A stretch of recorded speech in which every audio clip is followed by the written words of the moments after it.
Welcome to Blue Health Daily. This may be one of the most practical lessons of all, because today you can walk through any store and see endless products sold as healthy, low fat, no sugar, high protein, added vitamins, energy bars, fitness cereal, healthy snacks. It sounds impressive. But many products are only healthy in advertising, not in the way the body actually responds to them.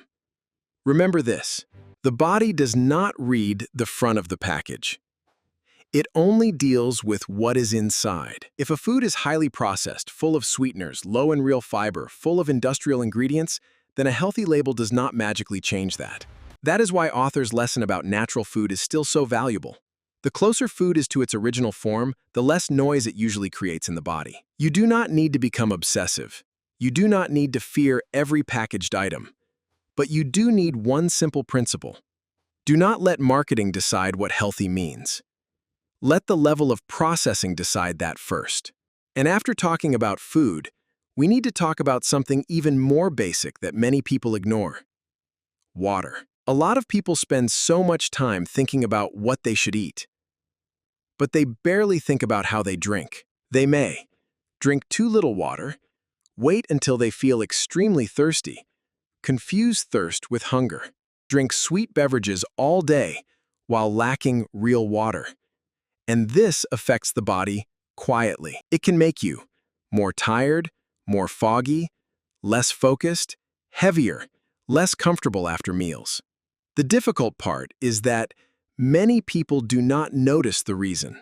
They just think, "Why do I feel off today?" You do not need to romanticize water. You do not need magical water. The lesson is much simpler. The body works better when it is not chronically underwatered. You do not have to obsess over exact numbers, but you do need to pay closer attention. Are you dry and sluggish throughout the day? Do you get headaches, brain fog, or fatigue often? Are you replacing water with caffeine, flavored drinks, and sugar? Some people optimize their meals carefully, while leaving their body thirsty all day long. And that contradiction is more common than people think. After water, we come to a more debated topic: animal foods. This part needs balance.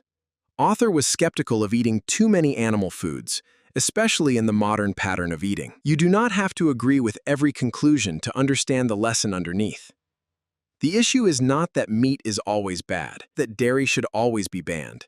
The issue is this: do not automatically assume animal foods are healthy in unlimited amounts, just because they are rich in protein or seem nourishing.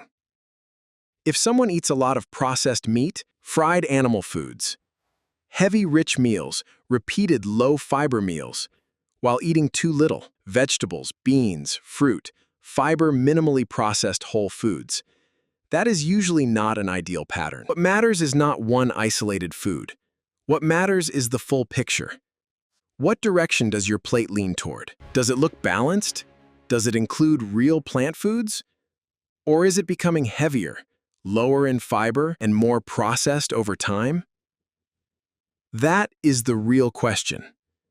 And by this point, a bigger truth becomes obvious. Health is not decided by one single food.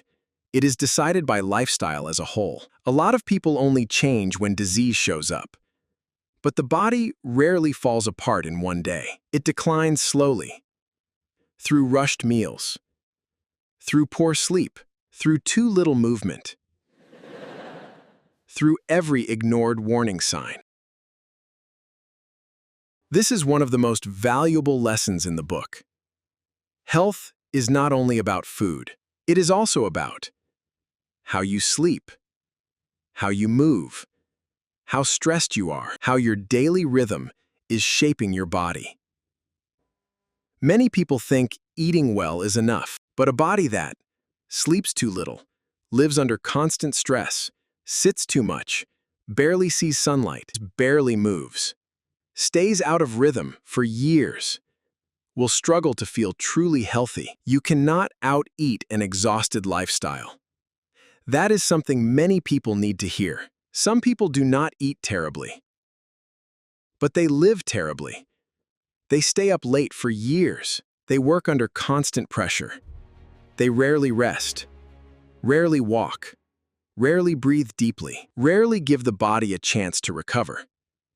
Then they wonder why they feel tired easily, more irritable, more inflamed, less stable, less strong. But the body is one system.